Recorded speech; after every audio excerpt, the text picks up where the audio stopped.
Lowe's knows that no matter your paint project, saving is at the top of your list. That's why when you shop today, you can buy one, get one free select Valspar and HGTV Home by Sherwin-Williams one-coat coverage interior paints via rebate.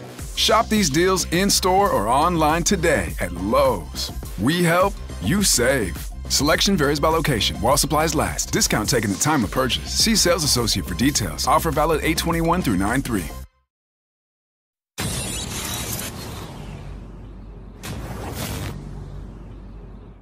நண்பர்களே, இன்னைக்கு உங்களை சந்திக்கிறது எனக்கு ரொம்ப சந்தோஷம்.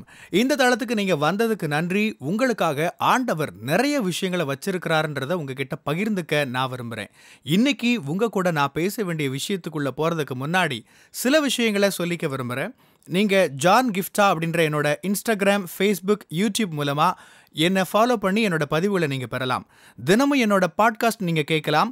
ஆண்டவரோட கிருபையில் அதெல்லாம் நல்ல கிரியை செய்து வர்றதை நான் பார்க்குறேன். நீங்களும் அதை தினமும் கேளுங்க. நிச்சயமாக அது உங்களுக்கு ஒரு பெரிய ஆசீர்வாதமாக இருக்கும்னு என்னால் சொல்ல முடியும். ஜான் கிஃப்டா அப்படின்ற என்னோட யூடியூப் சேனலை தினமும் பார்க்க மறக்காதீங்க. Fuel for the soul with John Gifta அப்படின்ற இங்கிலீஷ் பாட்காஸ்ட்டையும் நீங்கள் தினமும் கேட்கலாம். www.johngifta.com அப்படின்ற என்னோட வெப்சைட்லையும் இதெல்லாமே இருக்கும். சரியான நேரத்தில் எப்படி ஆண்டவர் ஒருவரை சமரசப்படுத்துவார்னு இன்றைக்கி உங்ககிட்ட பேச விரும்புகிறேன். இன்றைக்கி அப்போஸ்தலருடைய நடபடிகள் 10வது அதிகாரத்திலிருந்து பேச விரும்புகிறேன். முதல்ல இதை பற்றி ஒரு சுருக்கமான விளக்கம் கொடுக்க விரும்புகிறேன். இது அப்போஸ்தலனாகிய பேதுரு பற்றின விவரங்களை தருது. அவரோட சிந்தனைகள், கலாச்சாரம், பின்னணி, யூத மார்க்க கருத்துக்கள், யூத வளர்ப்பு, யூத மனநிலை இதெல்லாம் அவர்கிட்ட இருந்துச்சு. யூதர்கள் தான் தெரிந்து கொள்ளப்பட்டவர்கள் அப்படின்ற எண்ணம் அவருக்கு இருந்துச்சு. அவங்க தான் சுத்தமானவங்கன்னு அவர் நினச்சார். மற்ற எல்லாருமே ரட்சிப்பின் திட்டத்துக்கு புறம்பானவர்கள் அப்படின்னு அவர் நினச்சிருந்தார். இப்படியான கருத்து கொண்டவராக இருந்தார் பேதுரு. அப்போஸ்தலர் 10ஆம் அதிகாரத்தில் 28ஆம் வசனத்தில் அவர் சொல்கிறாரு, அந்நிய ஜாதியானோடே கலந்து அவனிடத்தில் போக்குவரவாக இருப்பது யூதனானவனுக்கு விலக்கப்பட்டிருக்கிறது என்று நீங்கள் அறிந்திருக்கிறீர்கள். புறஜாதி அப்படின்னா யூதர் அல்லாதவர்கள். அவங்கக்கிட்ட தான் பேசுகிறாரு. கொர்நேலியுன்ற புறஜாதி மனுஷன்கிட்ட பேசுகிறாரு. உங்கள் கூட பழகிறது, உங்கள் வீட்டுக்குள்ளே வர்றது எல்லாம் எங்களோட சட்டத்துக்கு விரோதமானதுன்னு சொல்கிறார். இதுக்கு சில வசனங்கள் முன்னாடி அவருக்கு ஆண்டவர்கிட்ட இருந்து தரிசனம் வருது. பழைய ஏற்பாட்டில் சுத்தமில்லாத மிருகங்கள்னு கருதப்பட்ட மிருகங்களை ஆண்டவர் அவருக்கு இப்போ காட்டினார். அடித்து புசின்னு அவருக்கு சொல்லப்படுது. தீட்டும் அசுத்தமுமானதை நான் சாப்பிடுவதில்லைன்னு பேதுரு சொல்கிறாரு. அந்த நேரத்தில் அவர் பசியாக கூட இருந்தார். அந்த வேத பகுதியை வாசித்து பாருங்கள். பசியாக இருந்தாலும் கூட என்னால் அசுத்தமான மிருகங்களை சாப்பிட முடியாதுன்னு சொன்னார். என்ன நடந்தாலும் சரி, நான் யூதர் அல்லாத புறஜாதியார்கள் கூட தொடர்பு வச்சுக்க மாட்டேன்னு அவர் சொல்லாமல் சொன்னார். என்னோட நியதிகளில், என்னோட பாரம்பரியங்களில், யூத கலாச்சார பின்னணியில் நான் உறுதியாக இருப்பேன்னு அவர் இருந்தார். ஒருவேளை ஒரு புறஜாதியான் யூதர் அல்லாத கொர்நேலியு பேதுருக்கிட்ட போய் எனக்கு நற்செய்தி பிரசங்கம் பண்ணுங்க, நான் உங்களோட இணைஞ்சிக்கலாமான்னு கேட்டால் அவரோட கருத்து என்னவாக இருந்திருக்குன்னா அதுக்கு அவர் நிச்சயம் சம்மதிச்சிருக்க மாட்டார். அதைத்தான் அவரே சொல்கிறார். பொதுவாக உங்களோட வீட்டுக்கு வர்றது கூட எங்களுக்கு விலக்கப்பட்டிருக்குன்னு சொன்னார். கொர்நேலியு தன்னுடைய ஆட்களை அனுப்பி தங்களுக்கு நற்செய்தி சொல்லணும்னு வர சொல்கிறாரு பேதுருவை. சாதாரணமாக கேட்டிருந்தா பேதுரு அதுக்கு சம்மதிச்சிருக்க மாட்டார். அது நடந்திருக்காது. கொர்நேலியு அந்த தரிசனத்துக்கு முன்னாடி பேதுருவை கூட்டிருந்தாருன்னா பேதுரு அதை ஏற்றிருக்க மாட்டார். ஆனால் ஆண்டவர் அவருடைய தரிசனம் மூலமாக பேசினார். அதே தரிசனம் 3 முறை வந்தது. அந்த கூடு வானத்துக்கு எடுத்துக்கொள்ளப்பட்டதுன்னு வசனம் 16 சொல்லுது. வசனம் 17 பேதுரு குழம்பி போயிருக்கிறாரு. அப்போ சரியாக கொர்நேலியுவால் அனுப்பப்பட்ட மனுஷங்க சீமோனோட வீட்டை கண்டுபிடிக்கிறாங்க. எவ்வளோ அழகாக அமைது பாருங்கள். பேதுருக்கிட்ட ஆண்டவர் பேசி முடித்ததும் மிக துல்லியமாக அந்த மனிதர்கள் அங்கே வந்து சேர்றாங்க. மிகச்சரியான நேரத்தில் அந்த தரிசனத்தை பற்றி சந்தேகப்பட்டுட்டு இருக்கிறப்ப சரியாக அந்த நபர்கள் வர்றாங்க.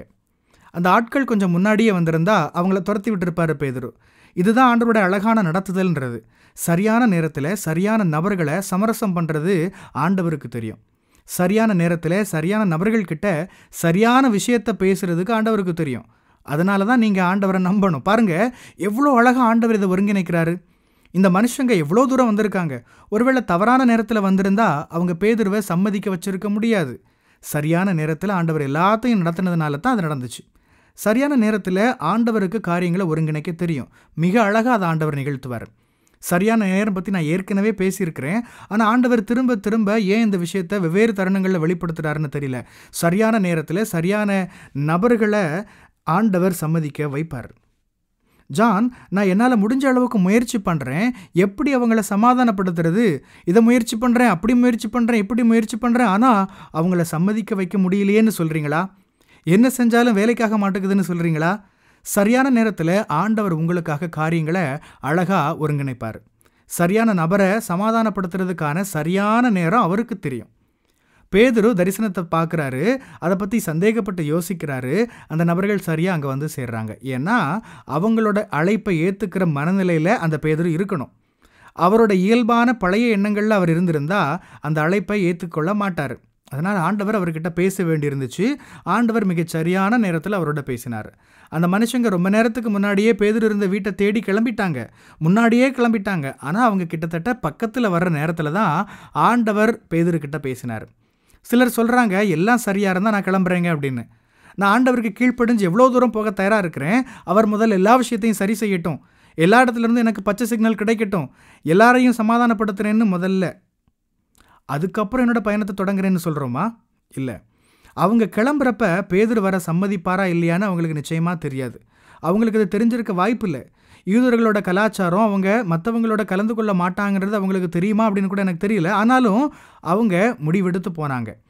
ஆண்டவரையும் அவரோட நடத்துதலையும் நம்புங்க. கொர்நேலியும் தரிசனத்துக்கு கீழ்ப்படிஞ்சார், முதல் அடி எடுத்து வச்சார், அந்த மனுஷங்களை அனுப்பினார். பேதுரு வருவாரா இல்லையான்னு அவருக்கு தெரியாது. ஆனால் பேதுருவை சம்மதிக்க வைக்கிற பொறுப்பை ஆண்டவர் ஏற்றுக்கிட்டார். ஆண்டவர் உங்களை எதுக்கு நேராக நடத்துகிறாரோ அதுக்கு நேராக நடக்க நீங்கள் அடி எடுத்து வைங்க. ஆண்டவர் சரியான நேரத்தில் சரியான நபர்களை சம்மதிக்க வைக்கிற அவரோட பொறுப்பை செய்வார். ஆமென். கர்த்தர் உங்களை ஆசீர்வதிப்பாராக. பிரியமானவங்களே, இந்த செய்தி மூலமாக நீங்கள் உற்சாகம் அடைஞ்சிருப்பீங்க, ஆசீர்வதிக்கப்பட்டிருப்பீங்கன்னு விசுவாசிக்கிறேன். திரும்பவும் ஞாபகப்படுத்துகிறேன், நீங்கள் ஜான் கிஃப்டா அப்படின்ற என்னோட இன்ஸ்டாகிராம், ஃபேஸ்புக், யூடியூப் மூலமாக என்னை ஃபாலோ பண்ணி என்னோட பதிவுகளை பெறலாம். ஜான் கிஃப்டா அப்படின்ற என்னோட யூடியூப் சேனலை தினமும் பார்க்க மறக்காதீங்க. Fuel for the soul with John Gifta அப்படின்ற இங்கிலீஷ் பாட்காஸ்ட்டையும் நீங்கள் தினமும் கேட்கலாம். பாட்காஸ்ட் எபிசோடுக்கு நீங்கள் உங்களோட ரேட்டிங், ரிவ்யூ கொடுத்து ஷேர் பண்ண மறக்காதீங்க. www.johngifta.com அப்படின்ற என்னோட வெப்சைட்லேயும் இது எல்லாமே இருக்கும். இந்த ஊழியத்தால் நீங்கள் ஆசீர்வதிக்கப்பட்டிருந்து மற்றவங்களுக்கும் இதே ஆசீர்வாதம் சேரணும்னு விரும்பினா நீங்களும் எங்கள் கூட சேர்ந்து ஆண்டவரோட ராஜ்யத்தை கட்டுற இந்த பணியை உங்களோட நிதி ஆதரவு மூலமாகவும் தாங்கலாம். கூகுள் பே அல்லது நெட் பேங்கிங் அல்லது பேபால் மூலமாக நீங்கள் ஆதரவு தரலாம். எல்லா விவரங்களையும் டிஸ்கிரிப்ஷனில் நீங்கள் பார்க்கலாம். ஆண்டவர் உங்களை ஆசீர்வதிப்பாராக.